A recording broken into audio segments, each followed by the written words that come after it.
So day 2 log back by ಇದ್ದೆ ಇವತ್ತು.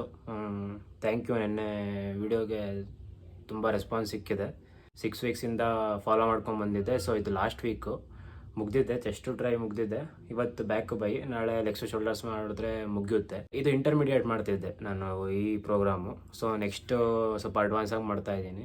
Next ವೀಕಿಂದ diet ಕೂಡ ಚೇಂಜ್ ಮಾಡಿದ್ದೀನಿ, ವರ್ಕೌಟ್ಸ್ ಕೂಡ ಚೇಂಜ್ ಮಾಡಿದ್ದೀನಿ. ಕೆಲವೊಂದು ಇನ್ಫಾರ್ಮೇಷನ್ಸ್ ಕೂಡ ಶೇರ್ ಮಾಡಬೇಕು ನಿಮ್ಮ ಹತ್ರ. ನಾನು ಏನೇನು ಮಿಸ್ಟೇಕ್ಸ್ ಮಾಡ್ತಿದ್ದೆ ನನ್ನ ಬಿಗಿನಿಂಗಲ್ಲಿ ಅನ್ನೋದನ್ನ. ನೀವು ನನ್ನ ಥರನೇ ಮಿಸ್ಟೇಕ್ಸ್ ಮಾಡ್ತಿದ್ರೆ ಸ್ಟಾಪ್ ಮಾಡಿ, ನಾನು ಹೇಳ್ತೀನಿ ಎಲ್ಲ ಬಂದು ಏನು ಅಂತ. ಇದೇ ಥರ ಒಂದು 2 ಇಯರ್ಸ್ ವೇಸ್ಟ್ ಮಾಡಿಬಿಟ್ಟಿದ್ದೀನಿ ನಾನು. ಸೊ ಆ ಟೈಮ್ ಮತ್ತೆ ಸಿಗಲ್ಲ. ವರ್ಕೌಟ್ ಮುಗಿಸ್ಕೊಂಬಂದು ಹೇಳ್ತೀನಿ.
ಸೊ ಇವತ್ತಿಂದು ಬ್ಯಾಕ್ ಬೈ ಮುಗೀತು ವರ್ಕೌಟ್ಸು. ಇವತ್ತಿನ ಡಯಟ್ ಕೂಡ ಮುಗೀತು. ಮಧ್ಯಾಹ್ನ ಹೇಳಿದಾಗೆ ಇನ್ಫಾರ್ಮೇಷನ್ ಕೊಡಬೇಕು ಅಂತ ಏನು ಹೇಳಿದ್ನಲ್ಲ, ಅದು ಬಿಗಿನರ್ಸ್ ಸ್ಟಾರ್ಟಿಂಗ್ ಏನು ಮಿಸ್ಟೇಕ್ ಮಾಡ್ತೀವಿ ಅನ್ನೋದು. ನೀವು ವೆಯ್ಟ್ ಲಾಸ್ ಜರ್ನಿಲಿ ಇದ್ದೀರಾ ಅಂದರೆ, ಫಾರ್ ಎಕ್ಸಾಂಪಲ್ ನಾನೇ ತೊಗೋತೀನಿ. ನಾನು ಸ್ಟಾರ್ಟಿಂಗ್ ಫೇಸಲ್ಲಿ ನಾನು ವೆಯ್ಟ್ ಲಾಸ್ಗೆ ಬಂದಿದ್ದು. ನಾನು ವೆಯ್ಟ್ ಲಾಸ್ ಆಗಬೇಕು ಅನ್ನೋ ನನ್ನ ಗೋಲ್ ಇದ್ದಿದ್ದು. ಸೊ ನಾನು ಆ ವೆಯ್ಟ್ ಲಾಸ್ ಜರ್ನಿಲಿ ತುಂಬ ಕಾರ್ಡಿಯೋ ಮೇಲೆ ಡಿಪೆಂಡ್ ಆಗಿದ್ದೆ. ಸ್ಟ್ರೆಂತ್ ಟ್ರೈನಿಂಗ್ ಮೇಲೆ ನಾನು ಅಷ್ಟು ಕಾನ್ಸಂಟ್ರೇಟೇ ಮಾಡ್ತಿರ್ಲಿಲ್ಲ, ತುಂಬ ಕಾರ್ಡಿಯೋ ಮಾಡ್ತಿದ್ದೆ. ನನಗಲ್ಲಿ ಮಜಲ್ ಲಾಸ್ ಆಗುತ್ತೆ ಅನ್ನೋ ಐಡಿಯಾ ಕೂಡ ಇರಲಿಲ್ಲ ನನಗೆ. ನಾನು ಬೇಕಾದರೆ ಹಳೆ ಫೋಟೋ ತೋರಿಸ್ತೀನಿ ನಿಮಗೆ ನೋಡಿ. ನಾನು ಈ ಫೇಸಿಂದ ಸ್ಟಾರ್ಟ್ ಮಾಡಿದ್ದು ವೆಯ್ಟ್ ಲಾಸ್ ಮಾಡಬೇಕು ಅಂತ. ಸೊ ಇದು ನನ್ನ ಟ್ರಾನ್ಸ್ಫಾರ್ಮೇಷನ್ನು. ನನಗಿಲ್ಲಿ ವೆಯ್ಟ್ ಲಾಸ್ ಆಯಿತು, ಅದ್ರ ಜೊತೆಗೆ ಮಜಲ್ ಲಾಸು ಆಗಿತ್ತು.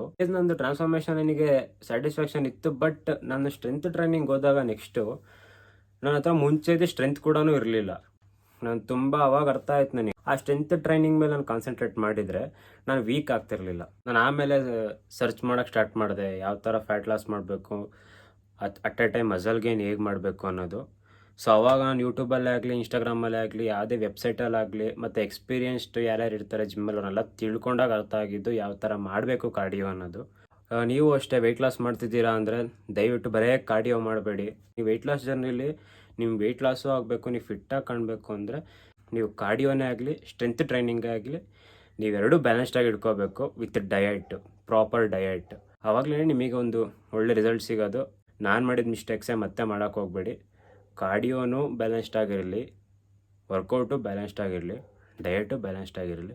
ಇನ್ನೇನಿಲ್ಲ, ನಾಳೆ ಲೆಗ್ಸ್ ಶೋಲ್ಡರ್ಸ್ ಇದೆ. ನಾಳೆ last day of this programme ಮುಗಿಸೋಣ. ನಾಳೆ ಸಿಗೋಣ.